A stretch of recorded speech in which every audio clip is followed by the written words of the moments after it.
कल बिहार विधानसभा चुनाव में पहले चरण के लिए 121 सीटों पर जमकर मतदान हुआ। बिहार के चुनावी इतिहास में अब तक सबसे ज्यादा 64.66% मतदान ने इस बार न केवल चुनाव आयोग को चौंकाया बल्कि इससे राजनीतिक दलों में भी खलबली मच गई। ये आंकड़ा अपने आप में एक संदेश दे रहा है कि बिहार की जनता इस बार बदलाव की बयार में सांस ले रही है।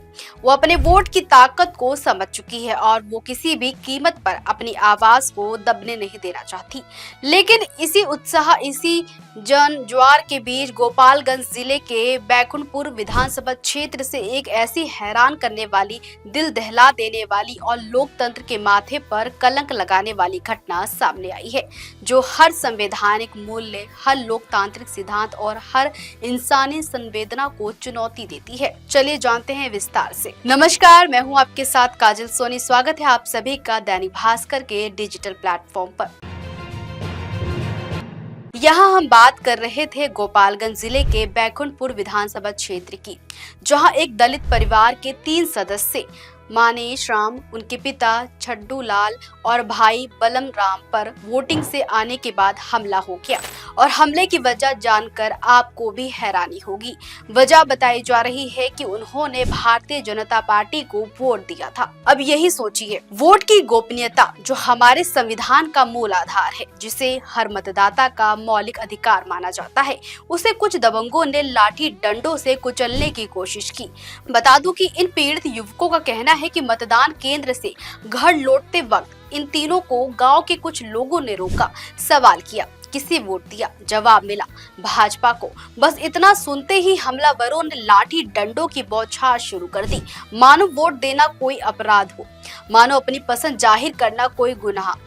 तीनों को गंभीर चोटें आईं। खून से लथपथ हालत में पहले सिद्धवलिया सामुदायिक स्वास्थ्य केंद्र ले जाया गया, फिर हालत बिगड़ने पर गोपालगंज सदर अस्पताल में भर्ती कराया गया, जहां उनकी हालत अभी भी गंभीर बनी हुई है।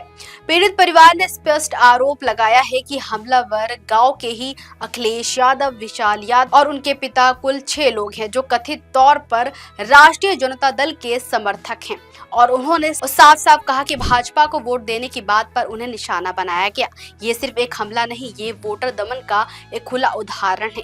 ये चुनावी हिंसा का वो चेहरा है जो लोकतंत्र को अंदर से खोखला करता है। घटना की सूचना मिलते ही बैकुंठपुर से भाजपा प्रत्याशी मिथिलेश तिवारी तुरंत अस्पताल पहुंचे, घायलों से मुलाकात की, उनका हालचाल जाना और सीधे सीधे आरोप लगाया कि आरजेडी समर्थक अपनी हार की आशंका से बौखलाए हुए हैं और इसी बौखलाहट में वो भाजपा समर्थकों और वोटरों को निशाना बना रहे हैं। मिथिलेश तिवारी ने प्रशासन सख्त मांग की है कि 48 घंटे के अंदर सभी आरोपियों की गिरफ्तारी हो, वरना वो आंदोलन करने को मजबूर होंगे। दूसरी तरफ गोपालगंज के एसडीपीओ राजेश कुमार ने इस घटना की पुष्टि की और बताया कि मतदान के बाद बैकुंठपुर, मोहम्मदपुर और सिद्धवलिया थाना क्षेत्रों में मारपीट की कुल 3 घटनाएं दर्ज की गई हैं, जिनकी गहन जांच चल रही है। फिलहाल पूरे इलाके में तनाव का माहौल है।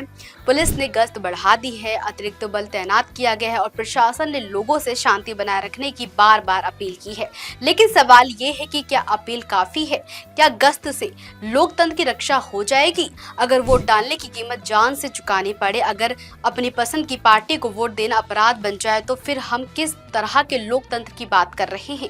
ये घटना सिर्फ एक परिवार की नहीं, पूरे बिहार के मतदाताओं की सुरक्षा, उनकी स्वतंत्रता और उनके अधिकारों पर सवाल खड़ा करती है। क्या वोट की गोपनीयता अब सिर्फ कागजों तक सीमित रह गई है? क्या गांव के दबंग अब तय करेंगे किसे वोट देना है और किसे नहीं? और सबसे बड़ा सवाल, क्या चुनाव आयोग, प्रशासन और राजनीतिक दल मिलकर ऐसी हिंसा को रोकने के लिए कोई ठोस कदम उठाएंगे या ये सिर्फ एक चुनावी शोर बनकर रह जाएगा? पुलिस ने गश्त बढ़ा दी है फिलहाल और प्रशासन ने लोगों से शांति बनाए रखने की अपील की है। देखते रहिए दैनिक भास्कर। राजनीति हो या क्रिकेट, देश विदेश की ब्रेकिंग हो या आपके मोहल्ले की बड़ी खबर, सब मिलेगा एक ही ऐप में, सबसे तेज और भरोसेमंद। अभी डाउनलोड करें दैनिक भास्कर डिजिटल।